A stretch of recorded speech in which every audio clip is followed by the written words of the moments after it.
What happens when you go looking for something? You find it. We've grown up in a world focused on problem solving through the search for and identification of what's missing. The gaps. And while this approach has proven useful and enormously successful organizations have grown up around this deficit-based philosophy, there is another way. Appreciative Inquiry is about the search for the best in people, their organizations, and the relevant world around them. In its broadest focus, it involves a systematic discovery of what gives life to a living system when it's most alive in all its forms. Its foundation is the crafting of the unconditional positive question. AI seeks to identify past and present strengths, historical successes and capacities, understand the magic which has contributed to positive outcomes and unique positive experiences of an organization or team. In short, it seeks to identify the tools that ultimately make up the toolkit, which can be used to craft and sustain positive change. We have adapted the 4D Appreciative Inquiry model to more closely reflect the language and processes familiar to our clients. As is true of any model, it only comes to life through a story. Here's a story of the acquisition of a 300-person pharmaceutical manufacturing facility. This facility was carved off from a large global organization with corporate headquarters outside of the U.S.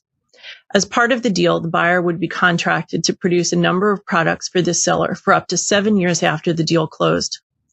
A significant number of the current employees had been part of this team at the time the business was purchased in the mid-1980s. Many employees had grown up in the area and were related to other members of the team. For the buyer, this was history-making. It would double the size of the total business in revenue and employees and triple the number of products they manufactured. This new plant would provide them a second location in another state for the first time in almost 100 years. To begin the process, we invited just north of 50 employees, about 20% of the employee population, over a 1-week-long period during due diligence to meet with us in small group sessions of 3 to 10 people. We asked 3 questions. What about this organization are you most proud of? What has contributed to the organization's success? What is the magic that makes this organization or your team so special? The buyer had specifically tasked us with identifying candidates for retention bonuses as key outcomes of our activities. Not one interview participant identified themselves individually as critical to the success of the organization. They did, however, identify a team of mechanics and maintenance technicians as the most important employees to ensuring business continuity and successful manufacturing operations. As we probed further, we learned that much of the manufacturing equipment was more than 30 years old. In some cases, the equipment manufacturers were no longer in business, and in all cases, the manufacturers had discontinued production of the equipment models and their replacement parts. These technicians had taken it upon themselves to build a machine shop in a garage on the building's premises, where they machined their own replacement parts and taught newcomers how to conduct preventative maintenance and repairs. Without this team, we were told, the business could not function, and recent cuts in staff had already reduced their ranks by almost half. We heard compelling stories of collaboration, survival, and flourishing against all odds.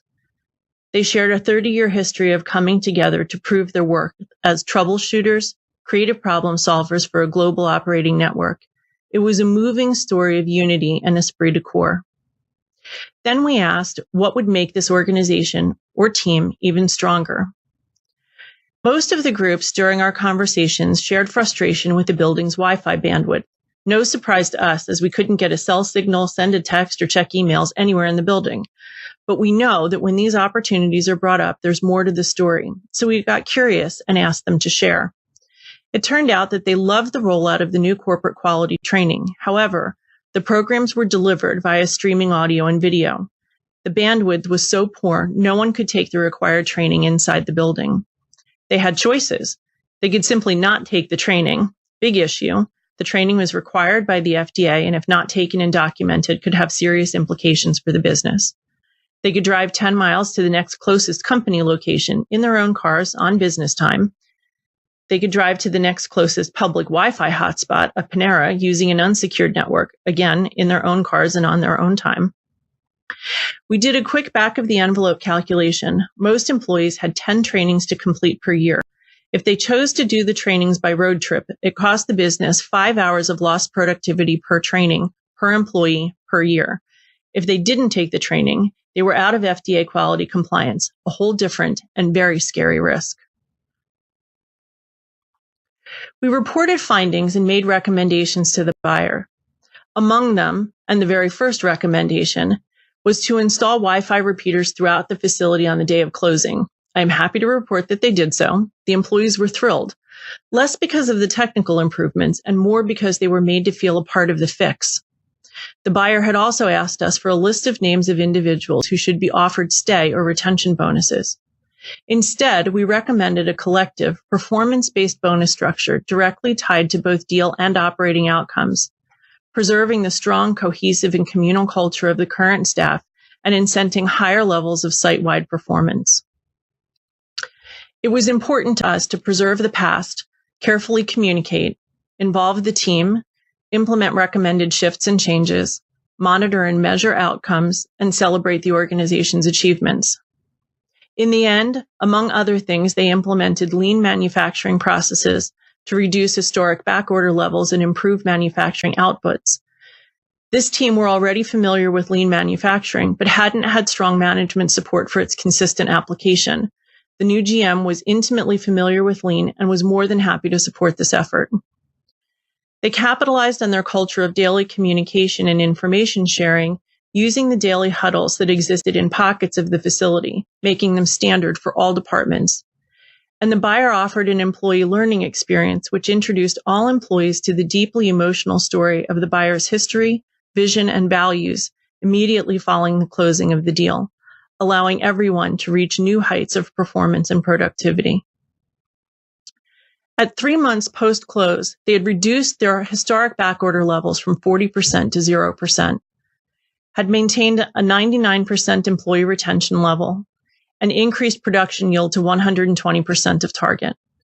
At 7 months post-close, they continued to maintain the 99% employee retention level. They maintained a 0% backorder level, and they ended the calendar fiscal year plus 7% to the year-end financial targets. And at 12 months post-close, they were $2 million over their first 12 months financial projections, and the employees reported confidence that their new leaders would guide them to a positive and productive future.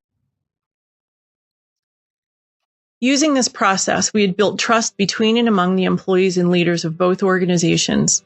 The seller was confident that the buyer would be able to meet and exceed their manufacturing commitments. There was buy-in from the acquired employees to make necessary shifts, and the employees reported high levels of engagement because they had a voice in the process. And there was support from investors who had provided the capital necessary to make the acquisition happen. Together, we had created value.